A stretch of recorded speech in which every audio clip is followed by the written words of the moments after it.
In late 2023, I would discover a band that apparently had been around for quite a while, called Sleep Token. Their Take Me Back to Eden album absolutely took TikTok by storm and introduced me to what would quickly become one of my favorite bands of all time. Recently, Sleep Token released the album Even in Arcadia, and so today I wanted to sit down and do my first long-form video on this channel in a while and talk to you guys about my favorite song off of that album, Gethsemane, which I'm almost certain that I'm mispronouncing. Gethsemane is a song about a love that is not what it seems on the surface, and this hits me pretty close to home. I'm going to share a bit of a personal story with you guys. I'm going to leave out a lot of the trauma that came with this, but if you didn't know, for about 2.5 years, I was actually in a marriage. I was married. And we've long since divorced. We haven't spoken to each other in years, and to be completely honest, I've pretty much gotten over it. At least I thought I did until this fucking song came out. So, in my marriage, one of the biggest things that ended up happening was once her and I separated, a lot of people in our lives were genuinely shocked because on the surface, we were mostly a happy couple. Toward everyone, we were in love, and madly so. So us separating seemed like such a shock to the rest of the world, but for me, I kinda saw it coming. Given some of the personal circumstances that happened during the marriage, about 6 or 7 months before it ended, I pretty much predicted that it was going to end. She started growing more and more distant, and when things really got tough and difficult, she dipped out.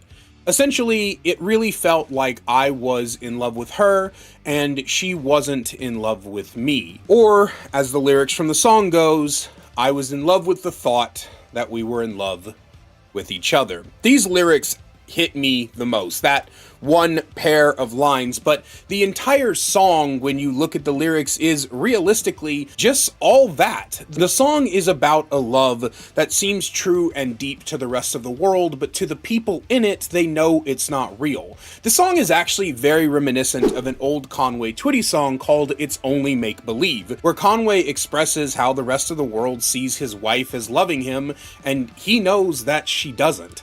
And the same thing is in Gethsemane, but instead of being about a current relationship, it's about one that's already fallen apart.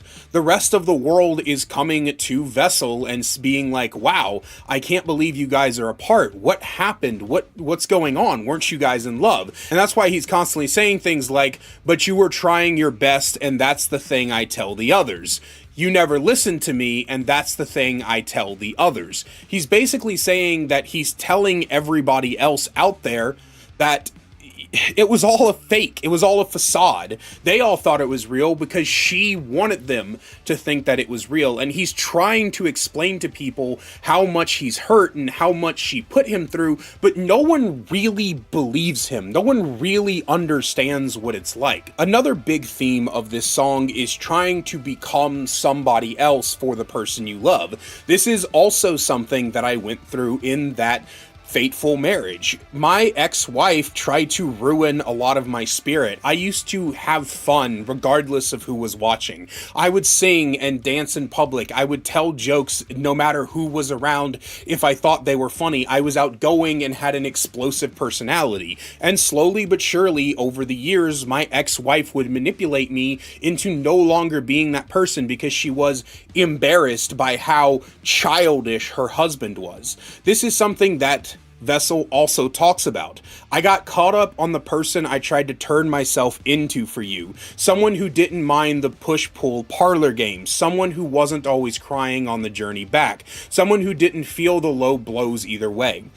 Oftentimes, when we're in relationships with narcissistic people, we try to morph ourselves into what they want, because if you're anything like me, all you want is to see the person you love happy. This is where I'm going to get a little personal, but I promise it's not TMI.